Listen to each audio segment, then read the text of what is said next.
تو یہ بہت بڑی بات ہے, یہ ہسٹورک ہے پاکستان کے لیے کہ سب تو نے یہ جو ہمارا بولا ہے آئی ایم ایف سے ہم جان چھڑائیں گے, اور اس کے اندر ہمارے بیرونی قرضے بھی ہیں اور اس کے اندر پھر وہ بھی ہمیں ادا کرنے ہوں گے, تو وہ گیپ جو ہے, وہ پیسہ جو ہے, وہ پھر کہاں سے آئے گا اگر ہم آئی ایم ایف کے پلان سے نکل جاتے ہیں؟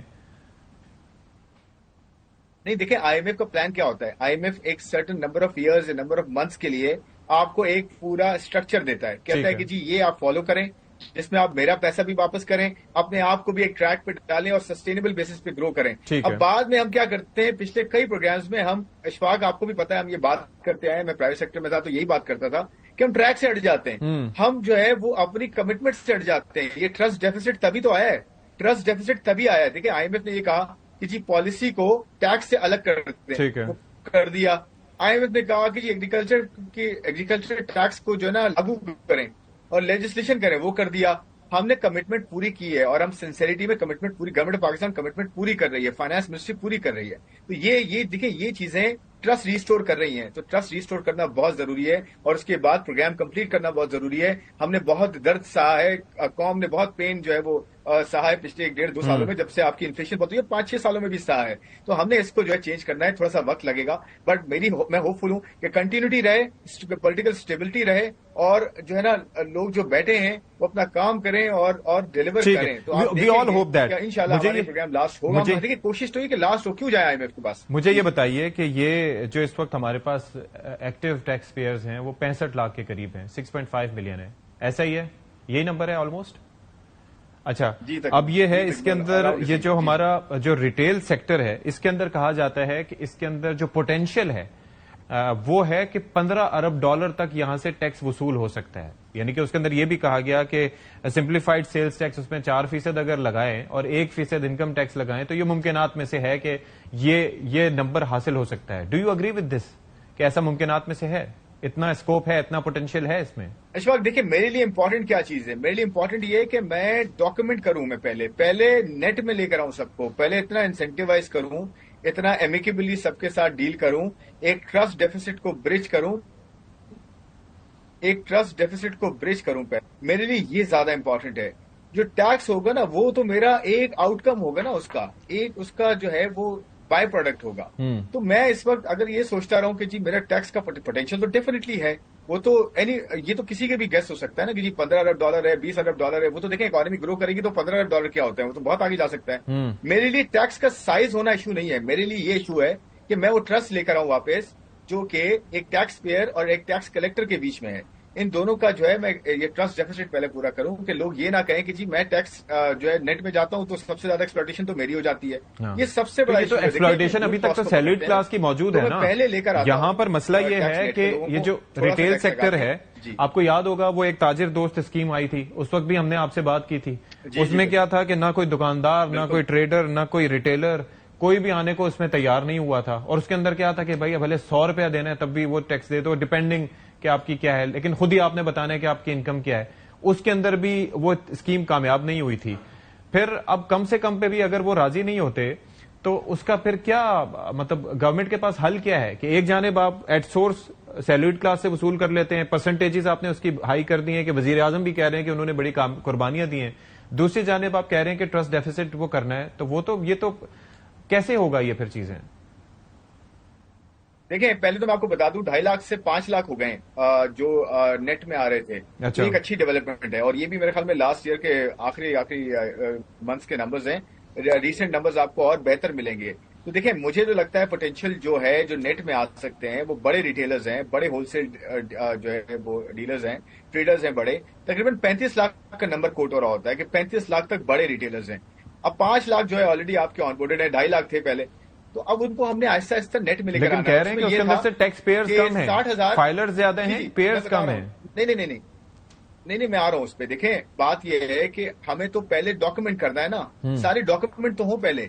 اس میں دیکھیں بات یہ کہ جب ڈاکومنٹ ہوں گے پتا چلے گا کسی کی کتنی انکم ہے, اس حساب سے ایک فیئر جو ہے ٹریٹمنٹ ہوگا. اب 60,000 کا آپ کو یاد ہے, 60,000 روپے لگائے گئے تھے پر دکان, اس پہ پھر بہت زیادہ شور مچا تھا. اس کو ہم نے بیٹھ کے ایمیکیبلی ریزالو کرنے کی بات کی ہے. پچھلے 1.5 مہینے میں میٹنگز ہوئی ہیں, آپ کو یہ نظر آئے گا آنے والے مہینوں میں کہ retailer, wholesale and trader